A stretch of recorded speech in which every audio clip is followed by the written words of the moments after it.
Jagami Tandiram ni memang definitely bukan seperti yang saya sangka. It's definitely not Hollywood. It's more like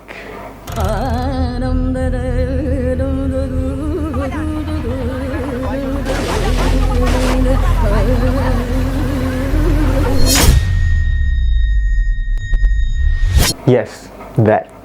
Saya akan cerita kepada anda the Tamil origins dan how you can enjoy Jagami Tandiram.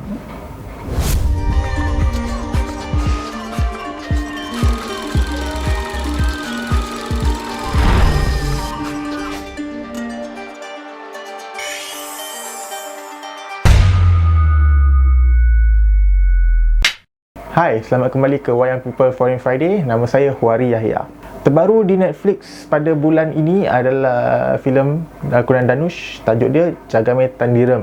Menariknya kali ini adalah kita jarang tengok filem Tamil dibawa merantau ke Europe. Dan selepas menonton filem ni, memang sinergi tu cemerlang sangat. Dhanush membawa watak Suruli dijemput dari Madurai ke London untuk membantu seorang ketua mafia resis untuk menjatuhkan lawannya, iaitu seorang mob yang juga Tamil. Nama dia Sivados. Dalam kemeriahan filem ni, saya memang sangat tertarik dengan satu perkara yang cuba diketengahkan. Love interest Suruli, iaitu Atila, membawa satu background penting pada filem ini berkenaan Tamil dan Tamil Nadu. Dalam first encounter antara Atila dengan Suruli, Atila ada sebut From Tamil Nadu? Tamil means from Tamil Nadu, right? Tamil means from Tamil Nadu. It's not always like that, huh? Dan sebagai seseorang yang tak berapa arif tentang hal ni, saya terus nak tahu apakah Tamil dan Tamil Nadu. Secara ringkasnya, Tamil adalah etnisiti dan Tamil Nadu adalah satu kawasan di India, di Southern India. Setelah menonton filem Jagami Tandiram, saya tertarik untuk mengkaji sikit tentang the origin of the Tamils. Tamil people are an ethnic group from South Asia yang merupakan subgroup kepada Dravidian people, iaitu sekumpulan etnik hunter-gatherers and spiritual originating from the Indus civilization and some even say from Africa. Please note that bukan semua orang India adalah Dravidians, tetapi juga ada yang Indo-Aryans, iaitu golongan yang datang daripada Himalayas pada 8,500 tahun yang lalu dan datang invade ke kawasan ini. Semasa kurun keempat BC, ada a few Dravidian empires dalam region ini seperti Sera, Sola dan Pandya. Saya tak pasti pronunciation dia, tapi mengikut apa yang saya baca atau tengok video, pronunciation dia macam tu. Region ini disebut sebagai Tamilakam. The Tamil Golden Age berlaku sekitar kurun ke-9 di mana Solar Empire jadi amat successful dan merangkumi Sri Lanka juga dan juga berpengaruh hingga ke rantau Asia Tenggara. By the 13th century, Solar Dynasty decline dan diambil oleh Pandya Dynasty di mana Madurai jadi capital. Ingat lagi tak tadi saya sebut yang watak Suruli ni datang daripada Madurai? Anyway, the 14th century menyaksikan kemunculan Mughal Empire di North India yang mostly Indo-Aryan, manakala South India adalah Dravidian Tamils dan terbahagi kepada wilayah-wilayah kecil. Pada 18th century, barulah the Southern Tamils dihimpun sebumbung dengan Northern Indo-Aryan sebagai jajahan British. And the colonizers, dia continue to sponge in benda-benda daripada India dan dia pergi bawa ke Great Britain and sponge it out.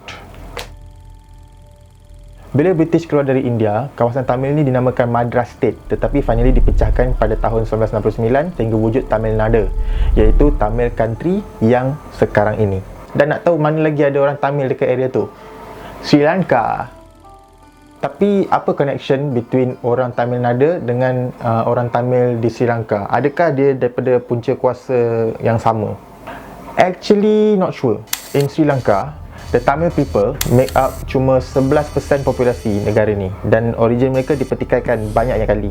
Dan mereka sebenarnya mengalami banyak tentangan dari kaum majoriti di Sri Lanka, iaitu the Sinalis. Ini seterusnya melibatkan ketegangan yang berlanjutan selama 25 tahun, iaitu the Sri Lankan Civil War.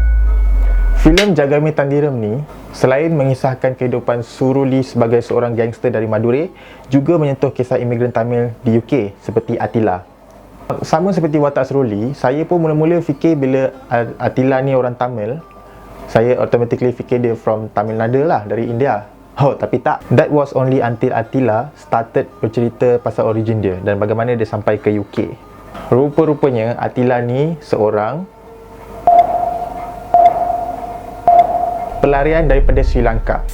Basically, Sri Lanka yang merdeka ini diduduki oleh majoriti nasionalis yang beragama Buddha dan berketurunan Indo-Aryan, macam orang-orang di North India lah. Dan selebihnya minoriti Tamils yang berketurunan Dravidian dan beragama Hindu.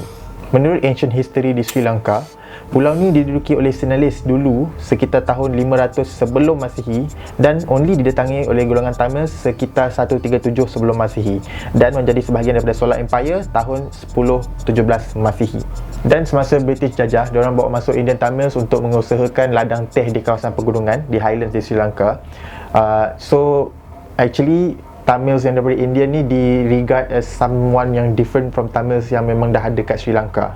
Fast forward ke tahun 1948 apabila Sri Lanka dah merdeka, Ceylon Parlimen meluluskan satu undang-undang yang membuatkan Indian Tamil ni susah untuk dapat kewarganegaraan sampai diorang kena deport. Selepas tu tahun 1996 pula bahasa Sinhala jadi official language, membuatkan native Sri Lankan Tamils pula yang rasa diskriminasi. Ini kemudian makin berlarutan sehingga tahun 1980-an awalnya dengan pertambahan polisi baru, anti-Tamil riots, kaki tangan awam berbahasa Tamil pun terpaksa resign sebab tak fasih dengan bahasa Sinhala sebab tu bahasa rasmi.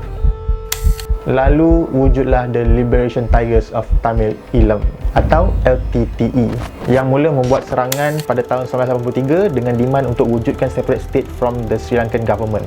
Sri Lankan Civil War berlarutan sehingga Mei 2009 di mana ramai Sri Lankan Tamils berhijrah keluar negara dan ada antaranya sebagai refugees. And then berbalik pada filem, adakah gambaran kehidupan refugees dalam Jagame Tandiram ni accurate? Dalam Jagame Tandiram, perjalanan watak Atila didedahkan sebagai seorang pelarian dari Sri Lanka. Kehidupannya di Sri Lanka berlatarkan tahun 2009 di mana kita nampak Wall-E sebagai permainan anak buah dia dan lokasi di Putumatalan, Vani, Sri Lanka. Ini sebenarnya menyentuh tentang The Battle of Mullaitivu pada tahun 2009 di kawasan utara Sri Lanka yang menjadi the final stronghold untuk LTTE.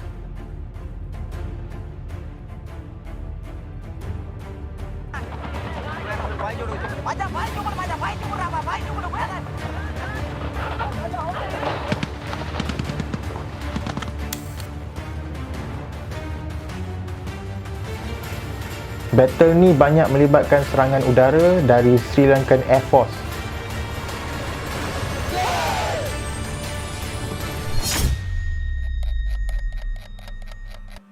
Lebih 230,000 civilians terperangkap dalam zon ni dan cuba keluar to seek refuge. Kemudian, watak Atila dan abang dia tiba di Vanuvia Refugee Camp di mana kita nampak mereka kena harass by the army sebelum merentas border laut ke Rameswaram di Tamil Nadu, India. Resulted in the deaths of nearly 40,000 people. There was credible evidence of war crimes committed by both sides.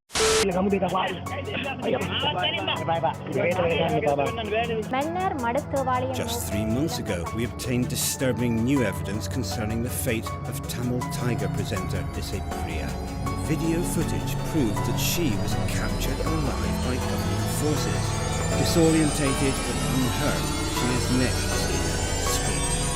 Ini merupakan rekod baru yang muncul berkenaan layanan Sri Lankan Army terhadap Tamil civilians dan LTTE prisoners. Well, good thing Atila dan abang dia dapat melarikan diri ke Europe. Tapi, ke mana lagi Sri Lankan Tamils pergi?